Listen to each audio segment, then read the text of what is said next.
27 नवंबर 2020 के ईरान के एगो परमाणु वैज्ञानिक मोहसिन फखरीजादे के ईरान के राजधानी तेहरान में गोली मार के हत्या कर देल गई। इनकर हत्या के तरीका ऐसन बा जौन तकनीक के बेहतरीन और खतरनाक उदाहरण पेश करेला। कैसे विज्ञान और तकनीक के माध्यम से इजराइल के एगो निशानेबाज करीब 1600 किलोमीटर दूर से ईरान में बैठल एगो परमाणु वैज्ञानिक के गोली मार देहलस। अबे हाल ही में इजराइल के अखबार में मोहसिन फखरीजादे के हत्या पर एगो रिपोर्ट छपल रहा, जेमें ई बतावल गई कि ईरानी परमाणु वैज्ञानिक के हत्या के षड्यंत्र इजरायली खुफिया एजेंसी मोसाद कितना चालाकी से रचले रहल। ईरान और इजराइल देश के बीच के दुश्मनी बहुत पुराना बा। ईरान इजराइल देश के अस्तित्व के ना मानेला। ईरान मानेला कि इजराइल मुसलमान लोग के जमीन पर अवैध रूप से कब्जा कैले बा और इन्हें इजराइल देश ईरान के अपनी दुश्मन और खतरा के रूप में देखेला। ईरान के परमाणु हथियारन के हमेशा खिलाफ रहेला। ईरान और इजराइल के बीच कबो युद्ध नहीं भई, पर ईरान हिजबुल्ला और हमास जैसन फलिस्तीनी चरमपंथी संगठन के समर्थन करेला, उकुल के हथियार मुहैया करावेला। ईरान के पास भारी मात्रा में हथियार सामग्री बा, दूर तक मार करे वाला मिसाइलन के भंडार बा और ई चरमपंथी संगठन ईरान के मदद से इजराइल पर अटैक करत रहे न सन। इजराइल के अलावा अमेरिका के ट्रंप सरकार के भी ई मानल रहे कि ईरान परमाणु बम बनैला के फिराक में बा। यही लिए अमेरिका के ट्रंप सरकार ईरान पर कई तरह के पाबंदी लगा देहलस। भले ही ईरान और इजराइल कबो युद्ध के मैदान में प्रत्यक्ष रूप से आमने सामने निखन सनाई, पर ई दोनों देश एक दूसरे के नुकसान पहुंचावे खातिर साइबर लड़ाई लड़त रहे न सन। आजकल अधिकतर काम कंप्यूटर और मशीन करता न सन। अब ये मशीन के जानकार एक कंप्यूटर सिस्टम और एक नेटवर्क के कमी के पता लगा के दूर से ही उमें चोर की तरह सेंध लगा लेना सन। ई चोर हैकर्स कहा न सन और एक उनके चोरी हैकिंग कहाला। एक बार ईरानी हैकर्स इजरायली अधिकारियों के खुफिया दस्तावेज चुरा लेना सन। एक बाद ईरान के हैकर्स इजराइल के कंप्यूटर से चले वाला पानी सप्लाई सिस्टम के हैक करे के कोशिश कई न सन, पर वो उमें सफल ना भई न सन। ये हैकिंग के उद्देश्य रहे पानी में क्लोरीन के मात्रा बढ़ा के पानी के जहरीला बना देहल, जैसे कि ओइजा के लोग ये पानी के पी के बीमार पड़ जा या मर जा। इजराइल भी पीछे रहे वाला ना रहे, वो एकर बदला ईरान के यूरेनियम संवर्धन केंद्र और मिसाइल बनाए वाला केंद्र पर साइबर हमला करके लेहलस। ये हमला से ईरान के परमाणु कार्यक्रम महीनों पीछे चल गई। इजराइल इना चाहेला कि ईरान के पास कभी भी परमाणु हथियार आवे। 2010 से 2012 के बीच में ईरान के 4 गो परमाणु वैज्ञानिकन के बहुत ही रहस्यमयी तरीका से हत्या हो गई। ऐसा मानल जाला कि ये हत्या के पीछे इजराइल के खुफिया एजेंसी मोसाद के हाथ रहे। मोसाद दुनिया के सबसे खतरनाक और सबसे सफल गुप्तचर विभाग मानल जाला। ये चारों परमाणु वैज्ञानिक ईरान खातिर खास तो रहे लोग, पर उतना भी खास ना रहे लोग जितना कि वैज्ञानिक मोहसिन फखरीजादे। 2020 में ईरान के टॉप परमाणु वैज्ञानिक मोहसिन फखरीजादे के हत्या ईरान के परमाणु बम बनैला के सपना पर पानी फेर देहलस। मोहसिन फखरीजादे के ईरानी परमाणु कार्यक्रम के जनक कहल जाला।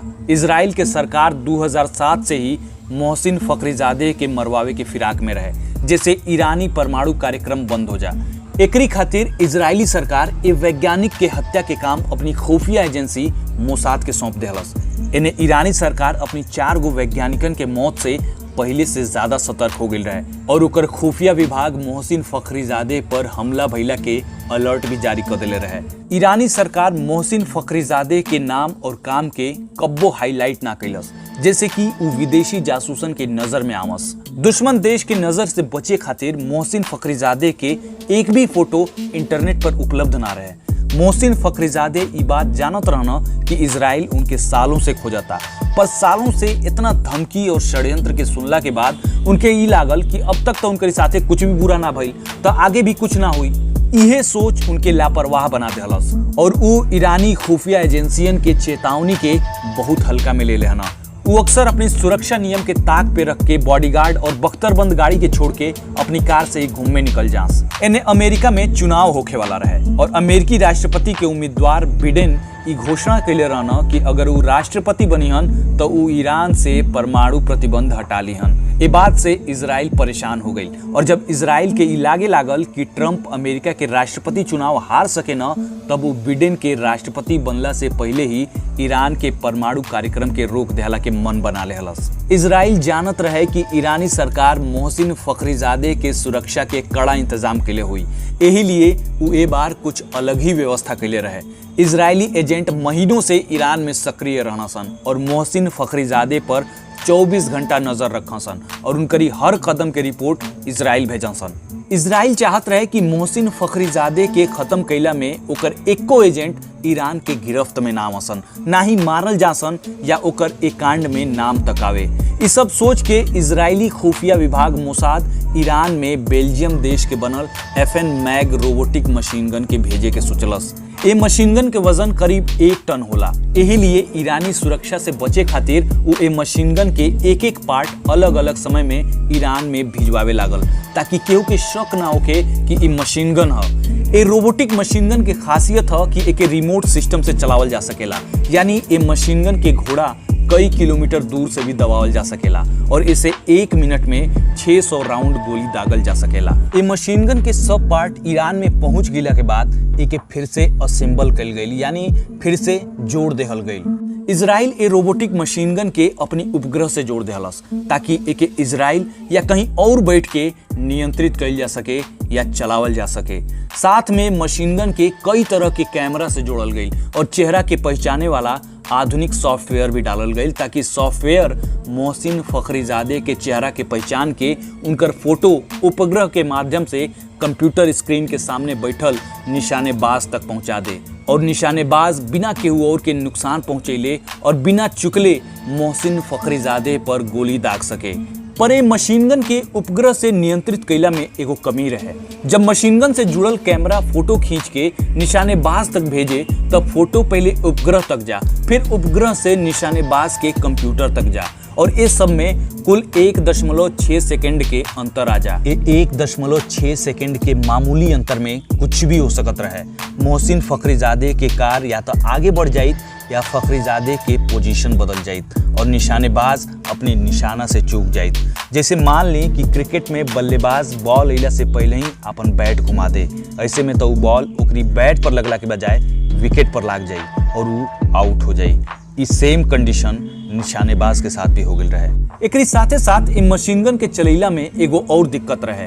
ये मशीन गन के ट्रक पर सेट करे के रहे और ट्रक पर रखल इ मशीन गन अगर चलित तो मशीन गन के फायर से ट्रक बहुत तेज हिले लागित और निशानेबाज अपनी निशाना से चूक जाइत। यही लिए ये रोबोटिक मशीन गन के हर परिस्थिति में कई बार चला के अभ्यास कइल गई और में आर्टिफिशियल इंटेलिजेंस इजराइल के बहुत मदद कैलस।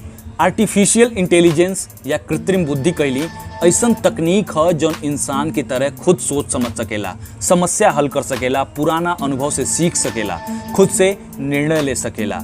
इजराइल यही आर्टिफिशियल इंटेलिजेंस तकनीक के इस्तेमाल कैलस, जैसे रोबोटिक मशीन गन एगो इंसान की तरह व्यवहार करे लागल। आखिरकार कुछ समय बाद इजराइल के तैयारी पूरा हो गई। अब इंतजार रहे तक खाली मोहसिन फखरीजादे के बाहर निकलला के और जल्दी इजराइल के इहो इंतजार खत्म हो गई। शुक्रवार 27 नवंबर 2020 के दोपहर के बाद मोहसिन फखरीजादे एक बार फिर अपनी सुरक्षा के ताक पर रखते हुए अपनी कार में पत्नी के साथे ईरान के राजधानी तेहरान के सड़क पर निकलना। उनके साथे अलग गाड़ियन में हथियारन से लैस ईरान के बेहतरीन कमांडो भी निकलना सन। ये लोग के काफिला एक जगह से यू टर्न लेहलस, जैसे मोहसिन फखरीजादे के कार के स्पीड धीमा हो गई और ओही जा मोसाद अपन एगो चरपहिया गाड़ी खड़ा कैले रहे ताकि जब मोहसिन फखरीजादे के कार के स्पीड कम हो त कार में रखल कैमरा मोहसिन फखरीजादे के चेहरा के पहचान के उनकर फोटो खींच सके और वो फोटो के दूर बैठल इजरायली निशानेबाज तक भेज सके।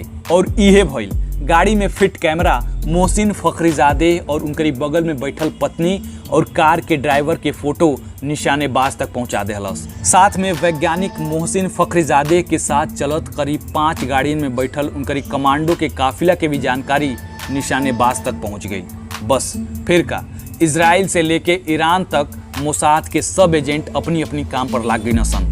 मोहसिन फखरीजादे के कार यू टर्न से आगे बढ़ल, जहां सड़क पर निशान पिकअप ट्रक उनकर इंतजार करत रहे, जेमे रोबोटिक मशीन गन फिट कल गेल रहे। जैसे ही मोहसिन फखरीजादे के गाड़ी ट्रक के सामने आइल, मशीन गन के साथ सेट चेहरा पहचाने वाला सॉफ्टवेयर मोहसिन फखरीजादे के चेहरा के पहचान लेलस।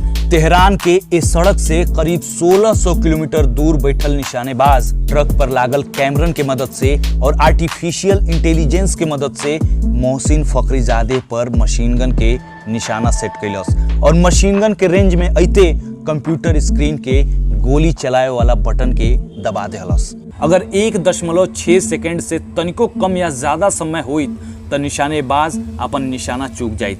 ट्रक से गोली चलल और गोली मोहसिन फखरीजादे के गाड़ी के आगे के शीशा के छेदत उनकर शरीर के छलनी कर देहलस। उनकर सुरक्षा में लागल ईरान के बेस्ट कमांडो एक दूसरे के मुंह देखत रह गई लोग और इजराइल बिना केहू और के नुकसान पहुंचेले अपनी आंख के किरकिरी के खत्म कर देहलस। ईरान के परमाणु कार्यक्रम के जनक मोहसिन फखरीजादे मर गई न। कमांडो अपनी गाड़ी से जैसे ही मोहसिन फखरीजादे के देखे नसन, ट्रक में एगो भारी विस्फोट भइल और ट्रक में रखल मशीन गन के साथ हर चीज के परखच्चा उड़ गई। इजराइल ना चाहत रहे कि ईरान के पास ओकर कोनो भी सबूत रह जा और वो विश्व मंच पर ओके बदनाम करे या टारगेट करे। ईरान के परमाणु कार्यक्रम एक बार फिर से ठप पड़ गई।